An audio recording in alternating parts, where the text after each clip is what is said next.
अस्सलामुअलैकुम मोअज़्ज़िज़ नाज़रीन, Asian TV news में आप तमाम का खैर मक़दम है। आज बतारीख 15 अगस्त यानी यौम आज़ादी के मौके पर Shafaq Fatima welfare educational trust की जानिब से फ्लैग होस्टिंग का प्रोग्राम मुनक़्क़िद किया गया। इस प्रोग्राम के चीफ गेस्ट श्री के.एम. प्रसाद वर्मा, SHO चंद्रन गुप्ता और special chief guest Mirza Imtiaz Beg, chairman of MM group थे। गेस्ट ऑफ ऑनर में मुख्तार अहमद भाई, मजलिस-ए-इत्तेहादुल मुस्लिमीन लीडर गाज़ी मिल्लत colony, Mohammad Anwar Mohiuddin Sahab, assistant commissioner IRS Mohammad Masood Ahmed Sahab, president AAP Tanveer Ahmed Khan Sahab, state हेडवर्क तेलंगाना, सिस्टर शादान हेडवर्क women's wing, Ishrat madam, Mazhar बाजबर भाई, नसीर अहमद, शंकर, सदफ फातिमा, रेशमा खान TRS मेंबर के अलावा इस प्रोग्राम के मौके पर तेलंगाना वक्फ की जानिब से मोहम्मद यूनुस परवेज साहब, मोहम्मद जावेद हक साहब, हमीद अकबर साहब, डॉक्टर शहला खान, सिस्टर फराना भी मौजूद थे। इस प्रोग्राम में तमाम डिग्नेटरीज़ की शालपोशी की गई और उन्हें गुलदस्ता भी पेश किया गया। सभी हाज़रीन के लिए स्नैक्स का भी इंतज़ाम किया गया था। सेंटर के MD, जनरल सेक्रेटरी और सोशल वर्कर सैयदा गजाला अंजुम ने सोसाइटी की सारी जिम्मेदारी सोसाइटी के प्रेसिडेंट शफ़ाक़ फ़ातिमा को दे दी। उन्होंने ये भी कहा कि सेंटर की हर चीज़ में शफ़ाक़ फ़ातिमा और अवाद सन ऑफ कनिस फ़ातिमा बराबर के हिस्सेदार रहेंगे। अनवर मोहिउद्दीन साहब ने सेंटर के लिए 2 मशीन भी अतिया किए।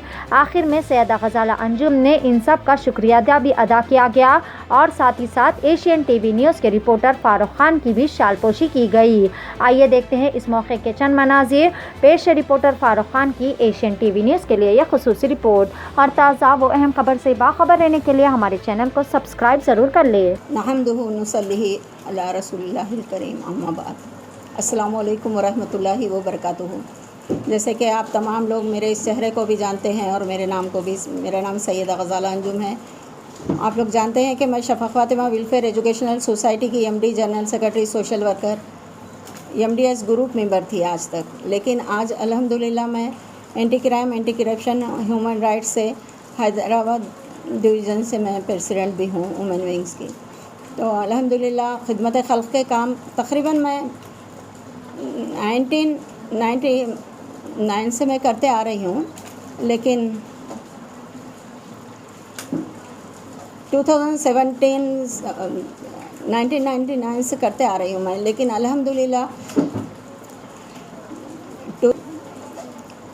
के बाद से ऐसा हुआ, मैं MDS ग्रुप से जब मिली और MDS ग्रुप से मिलने के बाद सियासत ऑफिस से मैं ताल्लुक़ क़ायम करते हुए सियासत ऑफिस के साथ काम करने लग गई। तो ऐसा था मेरा हाल उस वक्त जैसे कि मैं एक जन्म लिए हुए बच्चे की तरह थी इस फील्ड में। लेकिन उसके बाद फिर थोड़ा थोड़ा MDS ग्रुप वालों की सरपरस्ती से आबिद सिद्दीकी साहब, डॉक्टर AK अमीन सर, असगर सर और बरकत सर वग़ैरह के साथ काम करते हुए मैं उन लोगों की सरपरस्ती में अल्हम्दुलिल्लाह इस तरह से इस काबिलियत में आई कि जैसे कि एक बच्चा रेंगने लगता है। फिर उसके बाद 2019 तक मेरा यही हाल था। 2019 में अकरम हमारे नसीर अहमद हैं, मेरे इस society Shafaq Fatima welfare educational society के जॉइंट सेक्रेटरी।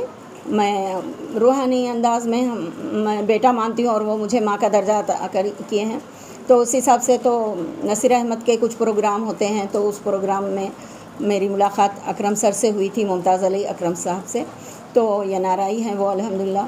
तो उन्होंने मेरे सेंटर को, जो एक रेंगते हुए बच्चे की तरह था, मेरे सेंटर को 3 मशीनें गिफ्ट की हैं। उसके बाद फिर मेरा सेंटर अल्हम्दुलिल्लाह एक ठहरने के काबिल का हो गया था। और फिर उसके बाद मैं इसी तरह से खिदमत खल्क़ के काम कर रही थी। लेकिन ये लॉकडाउन ऐसा आया, ये वबा ऐसी आई कि सब लोग जो वबा की वजह से परेशान थे, उस वक्त हम लोगों को ज़्यादा खिदमत खल्क़ के काम करने का मौका मिला। इस दरमियान मेरी काफ़ी लोगों से मुलाकात हुई, काफ़ी लोगों से मैं वाबस्ता हुई। जब मेरे सेंटर से गरीबों के लिए इमदाद होने लगी तो कई लोग मेरे सेंटर से जुड़े अल्हम्दुलिल्लाह, और काफ़ी मेरे सेंटर के स्टूडेंट के लिए और तकरीबन मेरे एरिया के कुछ मेंबर के लिए कुछ हेल्प करने की कोशिश की है। इसी दौरान मेरी मुलाकात यम ग्रुप के इम्तियाज़ सर से हुई, मिर्ज़ा इम्तियाज़ बेग साहब से। तो उस वक्त ये रहा कि इम्तियाज़ सर से जब मेरी मुलाकात हुई, उसके बाद इम्तियाज़ सर ने मेरे सेंटर के तमाम स्टूडेंट के लिए, और ना सिर्फ स्टूडेंट के लिए बल्कि 60-70 फैमिली के लिए इस तरह से हेल्प किए, ना ही राशन, ना ही दूध, तकरीबन चीज़ों से इस तरह से कि मेरे पास अल्फाज नहीं है कि जो हेल्प किए। और ना सिर्फ मेरे सेंटर के लिए बल्कि उस्मान नगर में, बाबा नगर, काफ़ी इलाक़ों में, शायद महबूब नगर तक ये इमदाद करते रहे। तो उस वक्त से मेरा सेंटर दौड़ने के काबिल हो गया, और आज दौड़ की इस ख़तार पर मैं आ गई हूँ कि अब थक गई हूँ मैं बहुत दौड़ चुकी हूँ। तो मैं ये सेंटर की ज़िम्मेदारी, मेरी बेटी जिसके नाम से ये सेंटर है, Shafaq Fatima welfare educational society, president है मेरे इस सेंटर की, तो इस सेंटर को मैं उनकी ज़िम्मेदारी में दे रही हूँ, और मैं यहाँ की मैनेजिंग डायरेक्टर हूँ, और इंशाल्लाह आगे भी रहूँगी, काम करती रहूँगी जितना हो सकेगा। लेकिन आज की बात की ज़िम्मेदारियाँ शफ़क़ फ़ातिमा की रहेंगी, जो अपने सेंटर के लिए करेंगी। हाँ, मैं एक बात कहना भूल गई कि इसी दौरान लॉकडाउन के पहले उमर बिन वहलान साहब जो बारकस में रहते हैं, उन्होंने भी काफ़ी हमारे सेंटर के लिए 9 मशीनों की हेल्प किए, और 3-4 स्टूडेंट को भी मशीनें दिए हमारे। और ख़ास बात के आज से 2 साल पहले मैं नीलूफ़र हॉस्पिटल में मेरी नवासी को लेके थी। उस वक्त मेरी मुलाकात तेलंगाना वर्क्स ऑर्गेनाइजेशन के तनवीर भाई से हुई थी। तब तनवीर भाई ने मेरे डिटेल्स जानने की कोशिश किए थे कि किस तरह से मैं काम करती हूँ। वहाँ 1-2 को मैं कार्ड देते हुए मेरे विज़िटिंग कार्ड देखे थे। फिर उसके बाद तनवीर भाई ने, जैसे तनवीर भाई को पता चला कि मैं नर्सिंग टीच करती हूँ, नर्सिंग लेक्चर देती हूँ, हमारे पास मिनिमम 10th पढ़े हुए लड़कियों से नर्सिंग टीचिंग स्टार्ट है। जैसे लड़कियां जाके शॉप वगैरह पे काम करते हैं, कम सैलरी में, बहुत तकालीफ का सामना करना पड़ता है। तो इस तरह से हमने 10th पढ़ी हुई लड़कियों के लिए नर्सिंग फैसिलिटी अवेलेबल की है। लेडीज़ वोकेशनल काफ़ी कोर्सेस हैं, तो नर्सिंग फैसिलिटी मैं बोर्ड पे बताती थी, डायग्राम वगैरह। तो तनवीर भाई ने जब जाना ये कि इस तरह से बोर्ड पे बताती हूँ और अच्छे तरह से समझाती हूँ, तो तनवीर भाई की तरफ से ये 32 इंच का LED TV दिया गया गिफ्ट के, इस पे आप बाजी, गज़ालाबाजी आप समझाइएगा।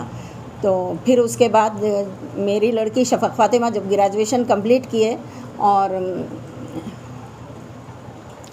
शफ़क़ फ़ातिमा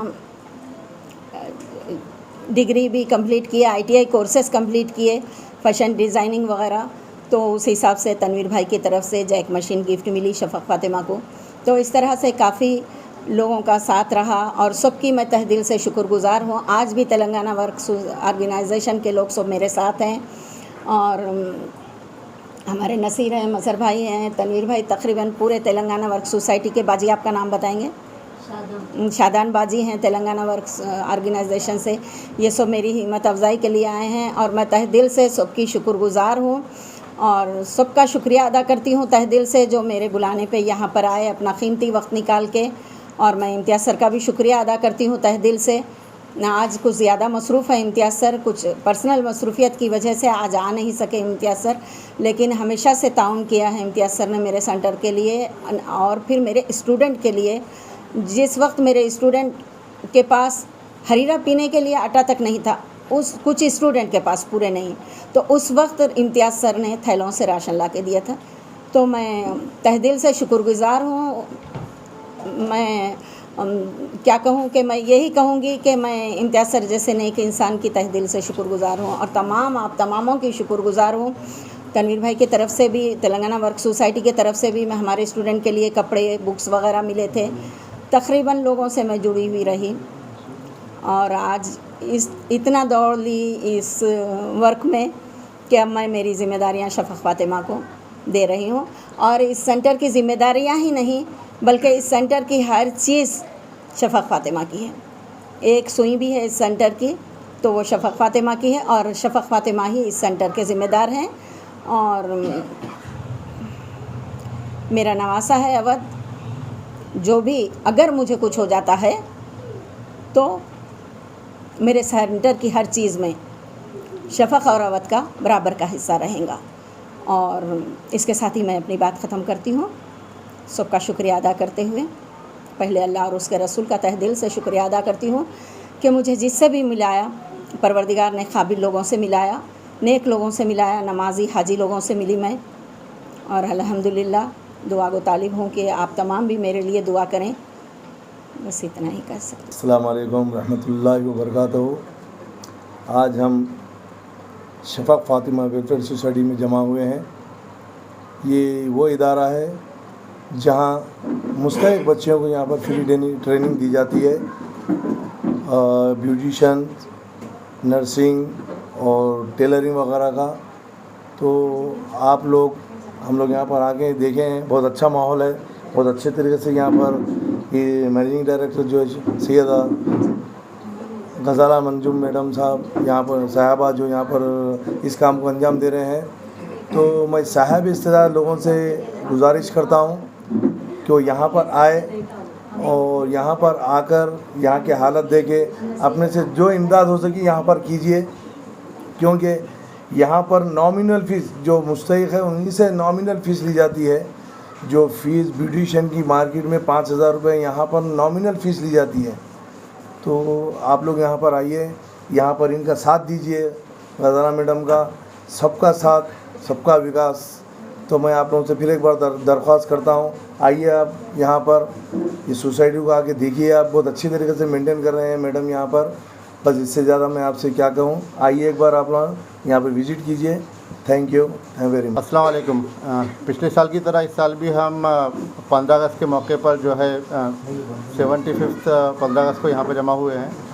और यहाँ के जो प्रेसिडेंट है शफ़क़ फ़ातिमा, उन्होंने हमको इनवाइट किया था। जो मैनेजिंग डायरेक्टर है गज़ाला अंजुम मैडम, उन्होंने इनवाइट किया था। तो शफ़क़ फ़ातिमा वेलफेयर एजुकेशन सोसाइटी की तरफ से ये नर्सिंग और टेलरिंग सेंटर भी चलाया जाता है। इसके अलावा भी काफ़ी दूसरी चीज़ें वो करते हैं। तो यहाँ पर गरीबों को बहुत ही नॉमिनल फ़ीस के ऊपर जो है टेलरिंग के और नर्सिंग के कोर्सेज़ कराए जाते हैं, मेहंदी के कोर्सेज़ कराए जाते हैं। और जो बहुत मुस्तहिक़ है उनके लिए तो फ्री भी ये कोर्सेज़ रखे गए हैं अल्हम्दुलिल्लाह। इसी मौके पर और मैं देशवासियों से भी ये कहना चाहूँगा कि भाईचारगी से मिलकर रहें, क्योंकि हम सब का बनाने वाला एक है और हम सब एक ही माँ बाप की औलाद है। तो उस तरीके से हम भाई बहन हैं, तो ये भाईचारगी बनाए रखें और इंशाअल्लाह हमारा देश इसी भाईचारगी और मोहब्बत से आगे बढ़ेंगे तो तरक्की करेगा। जज़ाकल्लाह।